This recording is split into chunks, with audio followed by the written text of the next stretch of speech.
الذين اصطفى أما بعد فقد قال الله تبارك وتعالى في القرآن المجيد والفرقان الحميد فأعوذ بالله من الشيطان الرجيم بسم الله الرحمن الرحيم إن أطعتم الله يغفركم ويثبت أقدامكم وقال الله في موضع آخر ولا تهنوا ولا تحزنوا وأنتم الأعلون إن كنتم مؤمنين صدق الله العظيم गुलिस्ता को जब खो की जरूरत पड़े गुलिस्ता को जब खो की जरूरत पड़े सबसे पहले हमारी ही गर्दन कटी अब हमसे कहते हैं ये अहले चमन ये चमन है हमारा तुम्हारा नहीं मैं आप हजरात के सामने हिंदुस्तान के मुसलमानों पर होने वाली सियासी जुल्म सितम और दीन इस्लाम को करने की निहायत घिनौनी और नापाक साजिश और कोशिश के मौजू पर कुछ अर्ज करने आया हूँ। उम्मीद है कि आप हजरात को और समाप्त फरमाएंगे। वो हिंदुस्तान जिनकी हुर्रियत के बागों को मुसलमानों ने अपनी सींचा था, वो हिंदुस्तान जिनकी आजादी के नाज़िक जहां का आशनाए साहिल पे कूद पड़े थे और मौजों से खेलते खेलते मझधार तक जा पहुंचे थे। बेपनाह चलाया था। आज उस हिंदुस्तान के अंदर मुसलमानों को तरह तरह की अज़ियतें और तकलीफें पहुंचाई जा रही है। मुसलमानों के कुलूब से इस्लाम की मोहब्बत को खत्म करने की कोशिश की जा रही है। इसमें शक और शुबा नहीं कि हम पर मसाइब के पहाड़ टूट रहे हैं। हम मजलूम और बेकसूरों को इन फिरका परस्तों ने जुल्म सितम का निशाना बना लिया है। हमारी माँ बहनों की इज्जत और आबरू लूटी जा रही है।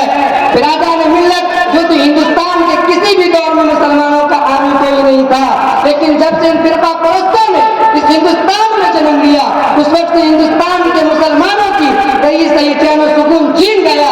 इसलिए कि इन फिरका परस्तों ने हमें वक्त हमारे मजहब इस्लाम को मिटाने के लिए न जाने कैसी कैसी रचनाएं रची। कभी गौर तो करे वंदे मातरम जैसी नापाक चीजों को वापस करने का हुक्म होता, जिसकी वजह से हमारी नींदें हराम हो गई थी। आज में ये गीत बहुत सारे स्कूलों में गाई जाती है, जिस गीत में सरासर कुफ्र भरा हुआ है, जिस गीत को एक बार पढ़ने से इंसान खारिज इस्लाम हो जाता है, जिस गीत को एक बार पढ़ने से मुसलमान नहीं रहता। आज वही गीत हिंदुस्तान के मदारिस और मकातिब में बच्चों को पढ़ने के लिए मजबूर किया जा रहा है। हिंदुस्तान के मदारिस और मकातिब को मिटाने की कोशिश की जा रही है। हिंदुस्तान के मदारिस और मकातिब को दहशतगर्दी का अड्डा करार दिया जा रहा है और ये इल्जामात लगाया जा रहा है कि जितने भी फसादात हो रहे हैं उनके पेशवा लीडर ये मुल्ला है, पहले इनको खत्म किया जाए। उनकी आसान सूरत ये निकली गई कि मुसलमानों की मदारिस और मकातिब पर पाबंदी लगा दी जाए कि मुसलमान किसी भी मदारिस और मकातिब को नहीं बना सकता। लेकिन शायद उनको मालूम नहीं कि मुसलमानों की सांसें जब तक चलती रहेगी मदारिस और मकातिब और मसाजिद पर आँच नहीं आने देंगे। हम तुम्हारी धमकियों से खौफ खा सकते नहीं, हम तुम्हारी धमकियों से खौफ खा सकते नहीं, जुल्म के आगे अपना सर झुका सकते नहीं। है यही तारीख अपना फलसफा, हम जमाने में दबाने से उभरते हैं सदा। बिरादरान मिल्लत, वतन हमारी जान मांगे तो जान देंगे, वतन हमारा माल मांगे तो मार देंगे, वतन हमारी औलाद मांगे तो औलाद देंगे, वतन हमारा तन मन धन मांगे तो सब कुछ देंगे।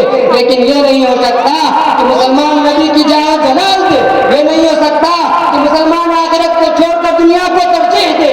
आप हजरात को वो तारीख याद होगी जब अंग्रेजों की जुल्म ज़ाती हद से आगे बढ़ गई थी, जब उन्होंने इस्लामी किले को मिस्मार कर उस पर तस्लीसी अकीदे की बुनियाद रखना चाहा, तो सबसे पहले शाह बिन अजीज साहब अलैहिर्रहमा जंगे जिहाद में बेझिझक कूद पड़े और अफजलुल जिहाद कलिमतु हक़्क़िन इंद सुल्तान जालिम के जज्बा पैकरा से सरशार होकर हिंदुस्तान के दारुल हर्ब होने का फतवा दिया और अंग्रेजों के खिलाफ महाज जंग कायम किए और दिल में ये तहिया किया कि गुलामी के जंजीर के टुकड़े टुकड़े बनेंगे, जिसके नतीजे में मुसलमानों को तरह तरह की तकलीफें और मुश्किलातों का सामना करना पड़ा। किन किन मराहिलों दुश्वार गुजार वादियों और घाटियों से गुजरना पड़ा, वो तारीख का एक अलमनाक बाब है। शायर कहता है, टल न सकते थे अगर जंग में अड़ जाते थे, टल न सकते थे अगर जंग में अड़ जाते थे, पांव शेरों की मैदान से भी उखड़ जाते थे। مجھ سے شرکت ہوا کوئی تو بگڑ جاتے تھے، قید کیا چیز ہے ہم ٹوپ سے لڑ جاتے تھے۔ برادران ملت، وہ ٹیپو سلطان ہی کی ذات تھی جس نے یہ کہہ کر کے گیدڑ کی 100 برس کی زندگی سے شیر کی 1 دن کی زندگی بہتر ہے، لوگوں کے رگے مردہ میں آزادی کی برقی لہر دوڑاتی تھی اور خود بھی انگریزوں کے خلاف برسر پیکار رہے، یہاں تک کہ میسور کی دھرتی پر خون کا آخری قطرہ بھی آزادی کے خاطر بہا کر شہید ہو گئے۔ اگر یہ مسلم قائدین کا قافلہ ہندوستان کے پرپیچ اور بھیانک جنگ میں آزادی کی شاہراہ بنانے کے در سے سرگرم سفر نہ ہوتا تو یہ تنگ نظر احسان فراموش غدار جو ہم سے وفاداری کی سند مانگتا ہے، ان غداروں سے میں کہتا ہوں اگر ہمیں غدار تو پابند وفا تم بھی نہیں، اگر ہمیں غدار تو پابند وفا تم بھی نہیں، اپنی کثرت فرماتے رہو خدا تم بھی نہیں۔ برادران ملت، یہ فرقہ پرست اس ملک کو کبھی بھی آزاد نہیں کرا سکتے تھے۔ آپ حضرات مجھے بتائیے کہ ہم نے جنگ آزادی اس لیے کری تھی کہ صاحب اقتدار ہو جائے، کیا ہم نے اپنا اس لیے بہایا تھا کہ حکومت کرے، کیا ہم نے اپنے جسم پر اس لیے کھائے تھے کہ حاکم بنے؟ ہرگز نہیں، ہرگز نہیں، بلکہ اسلام کو برقرار رکھنے کے لیے، دین کو برقرار رکھنے کے لیے، توحید و انسانیت کو برقرار رکھنے کے لیے، ہندوستانیوں کو غلامی کے زنجیر سے آزاد کرانے کے لیے، ہندوستان میں امن و صلح کو باقی رکھنے کے لیے۔ لیکن حاضرین گرامی، پھر فرقہ پرست انگریزوں کی طرح ہمارے دین پر حملہ کرنا چاہتی ہے۔ یاد رکھیے، اگر یہ فرقہ پرست انگریزوں کی طرح ہمارے دین پر حملہ کرے گی، جن فرقہ پرستوں کو بھی انگریزوں کی طرح منہ کی کھانی پڑے گی اور اپنے عہدوں سے سبکدوش ہونا پڑے گا۔ ملت اسلامیہ کے نوجوانوں، اپنی غفلت کی چادر کو چاک کر کے عقل و ہوش کی زرہ پہن لو، اپنے اندر انقلاب پیدا کرو، اپنی تقدیر کو سنوارو۔ قوموں کی تقدیر خود بنائی جاتی ہے۔ ان اللہ لا یبدل ما بقوم حتی یبدلوا ما بانفسہم، یہ ایک ٹھوس حقیقت ہے۔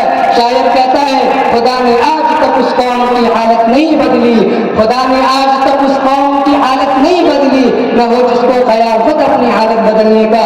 ملت اسلامیہ کے نوجوانوں، آج تمہاری عزت و آبرو کے امتحان کا وقت آ چکا ہے۔ آج تاج محل کی پرشکرہ عمارت تم سے فریاد کر رہی ہے، آج لال قلعہ کی دیواریں تمہیں آواز دے رہی ہے، آج قطب مینار تمہارا مرثیہ پڑھ رہا ہے، بابری مسجد کی شہادت دلخراش شہادت تمہاری خودداری کی تار رباط کو جھنجھوڑ رہی ہے، اور وہ ماں بہنیں جن کی عزت و آبرو کو پامال کیا جا رہا ہے وہ آواز دے رہی ہے۔